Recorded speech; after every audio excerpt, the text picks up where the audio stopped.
में आप सबका स्वागत है। मैं हूं चंद्रशेखर धरनी, हरियाणा के शिक्षा, वन व पर्यटन मंत्री कंवरपाल गुर्जर हमारे साथ मौजूद हैं। बातचीत करेंगे। गुर्जर साहब, स्वागत है पंजाब केसरी में। धन्यवाद जी। गुर्जर साहब, आगे हरियाणा का बजट सत्र आने जा रहा है, क्योंकि चुनावी वर्ष है और लोकसभा के चुनाव, विधानसभा के चुनाव दोनों तय हैं।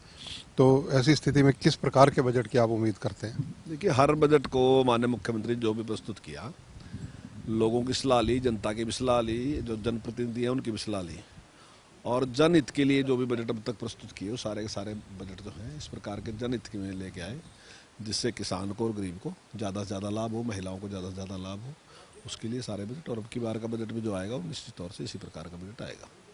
इसमें चुनावी वर्ष होने के कारण कुछ आकर्षित, लोगों को आकर्षित करने वाला बजट भी माना जा सकता है कि आ सकता है? नहीं, देखिए, चुनाव की दृष्टि से कुछ तो रहता है सर, इस बात का तो नहीं मैं कहता कि बिल्कुल नहीं रहता, लेकिन हमारा प्रयास ही होता है कि जो बजट हो वो स्थायी जो है विकास है उसके लिए बजट हो। और जो अभी केंद्र ने बजट प्रस्तुत किया आपके सामने है कि चुनाव होने के बावजूद भी उस प्रकार से लोक लुभावना होने की बजाय बल्कि अर्थव्यवस्था जिससे मजबूत हो और जो स्थायित्व दे और देश प्रगति की ओर बढ़े, उसके लिए बजट लेके आए।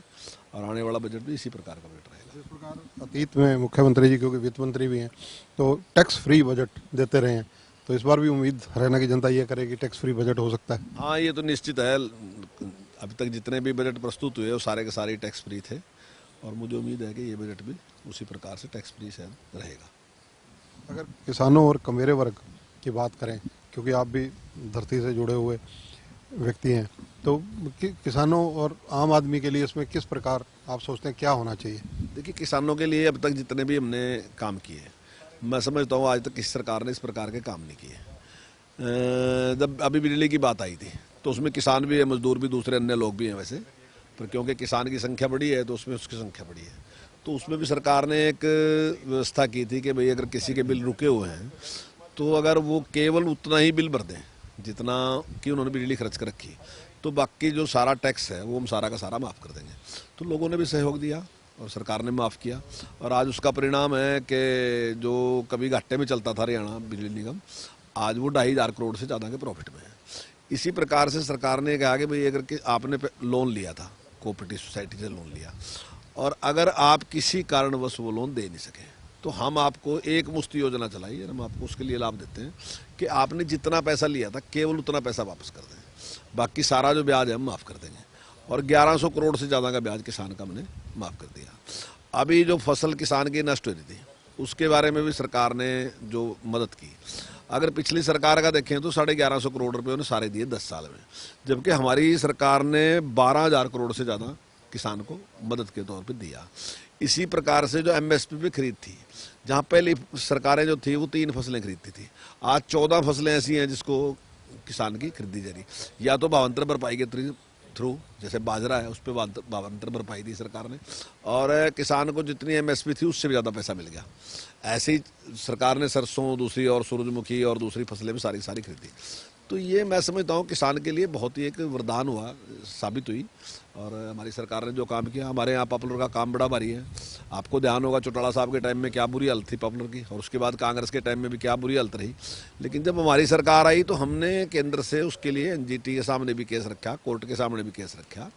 मैंने ये बात रखी थी उस टाइम कि जो एग्रो फार्मिंग है तो उसको हम इसलिए अपना रहे कि हमें उसमें लाभ की स्थिति हो, अगर हमें लाभ नहीं होगा तो शायद हम उसको छोड़ देंगे। हम केवल पर्यावरण के लिए काम नहीं करते, हम बेनिफिट के लिए भी काम करते हैं। और ये बात उनकी समझ में आई और उन्होंने लाइसेंस को ओपन कर दिया, और आज आपके सामने पॉपुलर का रेट बहुत अच्छा है।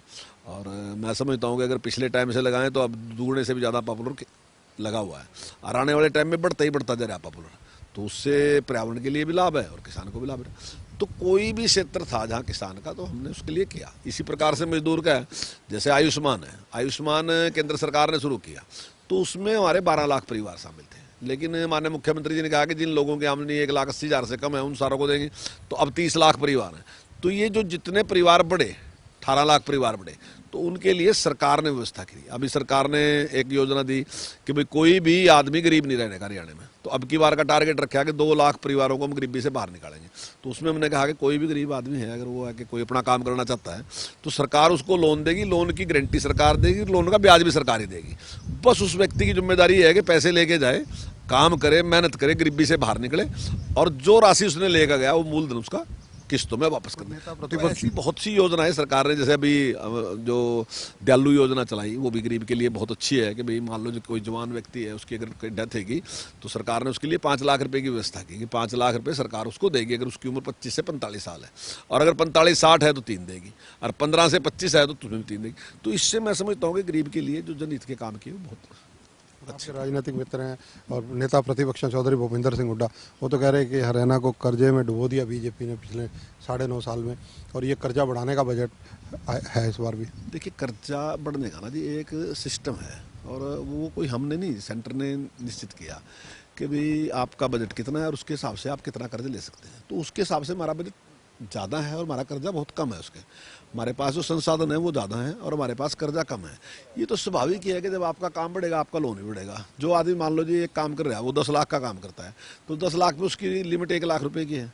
अगर वो 10 करोड़ का करेगा तो उसकी लिमिट 1 करोड़ की होगी। तो अगर चौधरी साहब के टाइम में जो बजट था वो 60,000 करोड़ का था, और अब की बार का जो बजट प्रस्तुत होगा, हालांकि मुझे पता नहीं अभी, तो मैं दावे के साथ कह रहा कि 2 लाख करोड़ से ज़्यादा का होगा। तो 60,000 करोड़ से अगर आप 2 लाख करोड़ पे बजट को लेके आए तो स्वाभाविक ही है कि लोन भी उसमें बढ़ेगा। तो लोन ऐसा नहीं है, लोन हमारे लिए समस्या नहीं है, लोन हमारे विकास में एक सहयोगी है। जो हम लोन ले रहे वो हम इंफ्रास्ट्रक्चर जो खड़ा कर रहे उससे हमारी आमदन बढ़ती जा रही, हमारा दायरा उससे बढ़ता जा रहा, तो उससे कोई नुकसान नहीं है।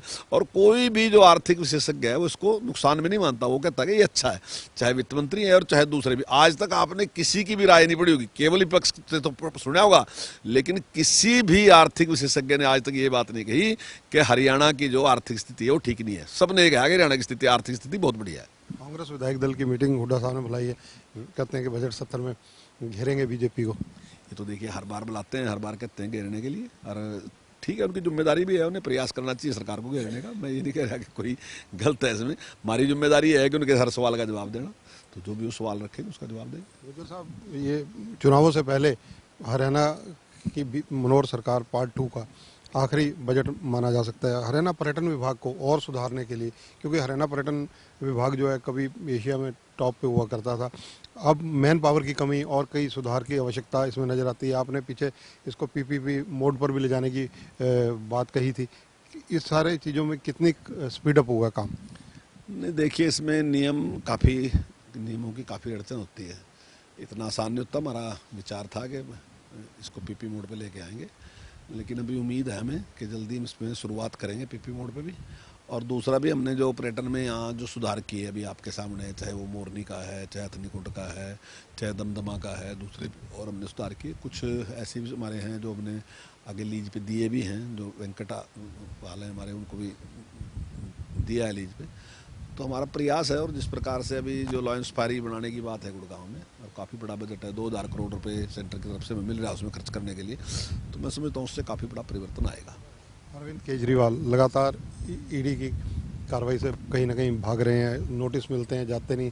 ईडी की रेड आज भी कई जगह देखा जा रहा है कि जो चल रही है, उनके जो स्टाफ है उनके ठिकानों पर। देखिए, ईडी एक स्वतंत्र एजेंसी है, वो अपने तरीके से काम करती है। ऐसा नहीं कि ईडी इनके यहीं आई, हमारे यहाँ नहीं आई। जब नरेंद्र मोदी जी गुजरात के मुख्यमंत्री थे तो 9-9 घंटे तक उन्होंने बातचीत की, पूछताछ की उनसे, तो सारी बातों के जवाब दिए। हमने तो कभी नहीं कहा कि ईडी ने ये इस तरीके से किया काम। अभी भूपेंद्र सिंह हुड्डा जी के साथ उन्होंने बुलाया, और उन्होंने हुड्डा साहब ने साफ बयान दिया कि भाई ईडी जब भी बुलाएगी मैं आऊँगा और मैं सहयोग करूँगा। लेकिन केजरीवाल जी बड़े बड़े सिद्धांतों की बात करते थे आज तक, लेकिन जब अभी पूछताछ की बात है, अगर वो साफ है, क्लियर है, उनका कोई दोष नहीं है, तो स्वाभाविक रूप से उन्हें भाग लेना चाहिए और अपनी बात, उनकी बात का जवाब देना चाहिए। केजरीवाल जी और उनकी टीम जो आम आदमी पार्टी, वो ये आरोप लगा रही है कि ये राजनीतिक दुर्भावना से किया जा रहा है। देखिए, अब किसी के भी खिलाफ कोई भी कार्रवाई होगी तो ये तो कही गई कि राजनीतिक दुर्भावना से कर रहे हैं, तो लेकिन ये कोई आज पहली बार नहीं ईडी काम कर रही, सीबीआई ईडी सब पहले से ही काम कर रही, और सबको पता है कि स्वतंत्र एजेंसियाँ हैं। और आपने देखा भी होगा, कई बार डिमांड भी करते हैं कि इनसे जांच कराओ।